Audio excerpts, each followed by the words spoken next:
परसों के दिन मार्केट में एक अच्छा करेक्शन और कल के दिन हमें दिखा एक बाउंस बैक। और आज क्या हुआ? आज के दिन कुछ भी नहीं हुआ, सिर्फ एक रेंज बाउंड में घूमते रहे। या फिर ये बात करें, कल है एक्सपायरी और वो जो प्रीमियम ईटन का काम होता है, प्रीमियम डीके का, वो सिर्फ आज के दिन चलता रहा।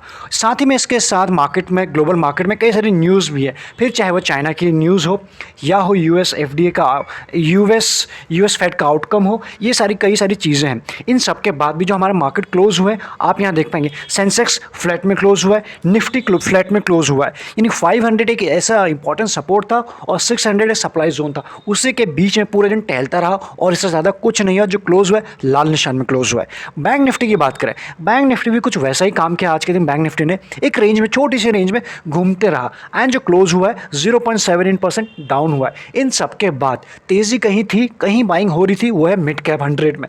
आप यहाँ देख पाएंगे 1.67% अप रहा है इंडेक्स। इसके बाद अगर हम बात करें एडीआर रेशियो, बड़ा ही शानदार दिखाई पड़ा बड़े ही लंबे दिनों के बाद। जिस तरह से मेजर इंडेक्स आज के दिन ग्रीन निशान में बंद नहीं हुए हैं, लाल निशान में हुए हैं, उसके बाद भी आप देखिए किस तरह से एडीआर रेशियो हमें दिखाई पड़ रहा है। तो क्लियरली यहाँ पे समझ में आ रहा है कि बाइंग कहाँ हुई है। इंडेक्स भी बता रहा है और जो एडीआर रेशियो भी बता रहा है हमें आज के दिन कि जो आज के दिन मार्केट की ब्रेथ थी काफ़ी अच्छी थी। ऑलमोस्ट बात करें 1250 के आसपास शेयर एडवांस में रहे। डिक्लाइन की बात करें 571 के आसपास। बड़े ही लंबे दिनों के बाद ऐसा एडीआर रेशियो दिखा है। कहाँ थी तेजी और कहाँ थी वीकनेस, किस सेक्टर में, आप यहाँ देख पाएंगे। ऑटो इंडेक्स आज के दिन पॉजिटिव में रहा, 1.27% अप रहा। आईटी में भी कुछ तेजी थी। पीएसयू बैंक भी थोड़े से ग्रीन में ज़रूर थे, 0.5% के आसपास। अगर कहीं कहीं प्रॉफिट बुकिंग चल रही थी वो थी फाइनेंशियल सर्विस, बैंक निफ्टी में डाउन था, एंड एफएमसीजी हमने तब चलते हुए देखे हैं हमेशा जब मार्केट जनरली डाउन होता है। एक सेफ सेक्टर होता है और वहाँ से अभी प्रॉफिट बुकिंग होकर जो फंड है वो दूसरे सेक्टर में हमें आते हुए दिखाई पड़ रहा है। मेटल की बात करें, परसों के दिन मेटल बड़ा अच्छा क्रैक हुआ था, कल के दिन कुछ बाउंस हुआ था और आज के दिन भी अप में रहा 1.47। इन सब के बाद अगर कोई टॉप गेनर रहा इंडेक्स की अगर बात करें, वो है मीडिया और रियलिटी। आप यहां देख पाएंगे मीडिया इंडेक्स आज के दिन 13.57% अप रहा। इसमें फिर हम न्यूज़ की बात करें, इसमें कुछ खबरों वाले शेयर भी थे। फिर चाहे वो जी ग्रुप हो, जील की बात करें, जैसे कि न्यूज़ थी, आप सभी के साथ शेयर करने की कोशिश की थी मॉर्निंग अपडेट में। अगर आप जो टेलीग्राम है उसका पार्ट नहीं बने, डिस्क्रिप्शन में लिंक मिल जाएगा, जहां इंपॉर्टेंट डिटेल हम शेयर करते रहते हैं। साथ ही में अगर हम बात करें रियलिटी की बात करें, 6-8% से ऊपर पॉजिटिव में रहा। उसके बाद अगर कोई लाल निशान में रहे वो है प्राइवेट बैंक निफ्टी के, अदरवाइज सारे हमें एज ऑफ नाउ ग्रीन निशान में दिखाई पड़ रहे हैं। इन सब के बाद इतने सारी खबरें हैं, फिर चाइना या फिर हम जानते हैं यूएस से भी खबर आने वाली है। और इसके बाद भी अगर हम बात करें इस वक्त फुटसे, कैक, डेट से सभी में हमें पॉजिटिव मूवमेंट दिखाई पड़ रहा है। फुटसे 1% से ऊपर पॉजिटिव है, कैक 1% से ऊपर पॉजिटिव है, डेक्स की बात करें 0.71 और एसजीएक्स निफ्टी की बात करें उसी रेंज के आसपास घूम रहा है जिस रेंज के आसपास आज के दिन मार्केट घूम रहा था। यानी 600 सप्लाई जोन और 500 बाइंग जोन कुछ बना हुआ था। तो इंपॉर्टेंट रहेगा कल के दिन हमारे लिए कई सारी चीज़ें, न्यूज़ का किस तरह से आउटकम निकल के आता है, दूसरी चीज़ किस तरह से अमेरिकी बाजार आज के दिन कारोबार करते हैं, प्लस क्लोजिंग किस तरह से देते हैं। उसी के बेसिस पे कल के दिन मॉर्निंग में ग्लोबल मार्केट ओपन होंगे, जितने एशियन मार्केट है उसके बेसिस पे हम डिसाइड करेंगे कि कल के दिन हमारे वहाँ ऑलरेडी एक्सपायरी है तो किस तरह का मूवमेंट रह सकता है। बाकी हम चार्ट पे देखेंगे। अदरवाइज हमारे लिए कल के दिन इंट्राडे बेसिस पे अगर हम ट्रेड करते हैं तो काफ़ी सेफली करने की ज़रूरत हो जाती है। इसके बाद बात करें coal India, tech Mahindra and Tata motor and Hindalco, ये रहे टॉप गेनर आज के। मार्केट का इंडेक्स मेजर वैसे नहीं भागे, लेकिन टॉप गेनर आपके सामने। और इनमें से भी हम अगर बात करें टेक महिंद्रा, कल के दिन ये शेयर आप सभी के साथ शेयर हुआ था कि यहाँ से शेयर प्राइम फोकस पे होना चाहिए, क्योंकि एक रेंज में फंस चुका है और इस रेंज से ये बाहर आने की कोशिश कर रहा, अच्छा अपमूव दिखा सकता है। आज ही के दिन देख सकते हो 3.55% के रिटर्न दे चुका है। इसके साथ कुछ लूजर भी थे, HDFC bank, Kotak bank, ICICI bank. 3 तो बैंक हमें दिखाई पड़ रहे हैं, 1% की गिरावट या उससे ज़्यादा सभी में दिखाई पड़ रही है। उसके साथ एक एफएमसीजी, नेस्ले, ये रहे टॉप लूजर आज के। कल के दिन काफ़ी इंपॉर्टेंट होने वाला है बैंक निफ्टी के लिए।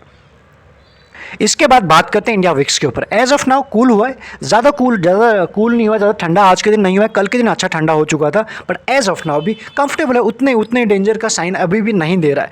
अगर और कम हो जाता, 16 से नीचे आता तो अच्छी बात हो जाएगी। इसके बाद बात करें इस संडे, तो आप सभी के साथ संडे स्पेशल का वीडियो शेयर नहीं हो पाया था, लेकिन जो पिछले हफ्ते शेयर हुए थे जो शेयर स्टॉक्स, अभी भी वो कंटिन्यूसली अप ट्रेंड में बने हुए हैं।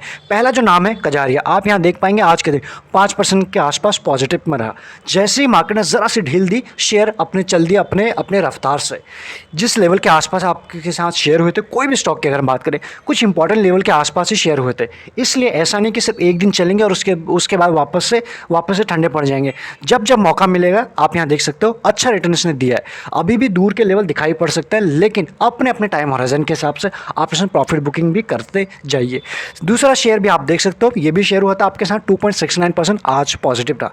थर्ड की बात करिए तो कल ही शेयर हुआ था, पहले दिन ही इसने रिटर्न दिया। ऐसा नहीं कि कल से बिल्कुल ठंडा पड़ जाएगा, इसमें और भी दूर के लेवल देखे जा सकते हैं, लेकिन अपने हिसाब से प्रॉफिट बुकिंग के ऊपर भी आप ध्यान दीजिए। शॉर्ट टर्म ट्रेडर की स्पेशली बात हो रही है, क्योंकि मार्केट थोड़ा सा वॉलेटाइल बना हुआ है और आगे भी वॉलेटाइल बने रहेगा, और कल के दिन तो और भी ज़्यादा रह सकता है, उसके चांसेस तो दिखाई पड़ रहे हैं।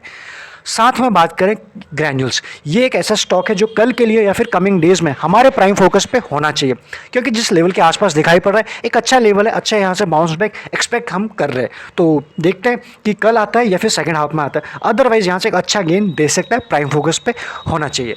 इसके बाद बात करते हैं निफ्टी की।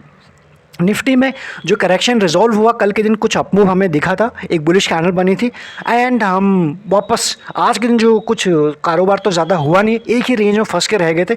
या फिर एक बात करें, सिर्फ जो प्रीमियम का खेल था, प्रीमियम डीके का, वो होता रहा और बिल्कुल एक छोटी सी रेंज में हम घूमते रहे। आप यहाँ देख पाएंगे 15 मिनट का कैंडल आपके सामने ओपन है, ये है फर्स्ट कैंडल और एक छोटी सी रेंज है।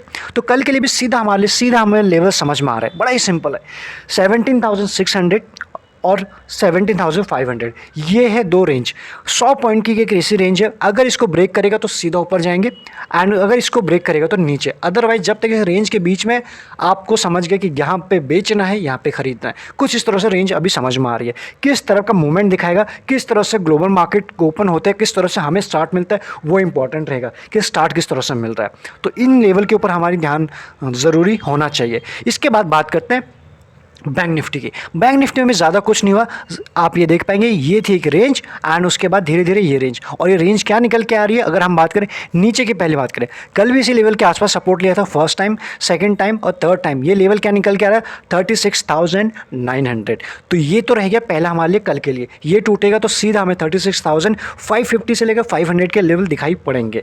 पहली बात ये नीचे के हो गया। अगर हम ऊपर की बात करें, ऊपर कहाँ जा सकता है, जैसे ही ये रेंज टूटेगी 37,200, ये ब्रेक होगा, इसके ऊपर सस्टेन होते हैं, तभी हमें ऊपर के लेवल दिखाई पड़ सकते हैं। तो एक छोटी रेंज है, इस रेंज के बीच में ही प्ले करना पड़ेगा। अगर आज के दिन आपने निफ्टी में भी अभी या फिर बैंक निफ्टी में कुछ प्रॉफिट कमाया है और आपका ट्रेड गलत नहीं है, तो आप एक अच्छे ट्रेडर हो सकते हैं, या फिर आप उसी प्रोसेस में लगे हुए हैं, क्योंकि आज के दिन कोई ट्रेंड क्लियर नहीं था, छोटा ट्रेंड था, छोटे छोटे ट्रेड लेने थे एंड छोटे छोटे प्रॉफिट बुक भी करने थे टाइम पर। तो इसलिए अगर यही है, ये जो एक रेंज है, ये रेंज हमारे लिए इंपॉर्टेंट रहेंगे कल के लिए भी, प्लस सारी न्यूज़ भी इंपॉर्टेंट रहेंगी, खबरें कहाँ से और कैसी आ रही हैं कल के लिए, प्लस एक्सपायरी तो है ही। इसके बाद बात करें बैंक निफ्टी के वनडे के ऊपर। वनडे में भी कोई खास हुआ नहीं है। कल के दिन जो बाउंस बैक किया था, 20 डे EMA से बाउंस बैक किया था, जो इसका 20 डे EMA है बैंक निफ्टी का, वहाँ से बाउंस बैक किया था। आज के दिन तो कुछ हुआ नहीं है, तो कल के लिए आप समझ गए आगे करना क्या है। जाएंगे, टेलीग्राम का लिंक भी मिल जाएगा एंड जो प्राइवेट चैनल का उसका लिंक्स एंड प्रोसेस भी मिल जाएंगे। अदरवाइज एक्सेल लर्निंग के लिए आप ज्वाइन बटन भी कंसिडर कर सकते हैं। Thank you so much.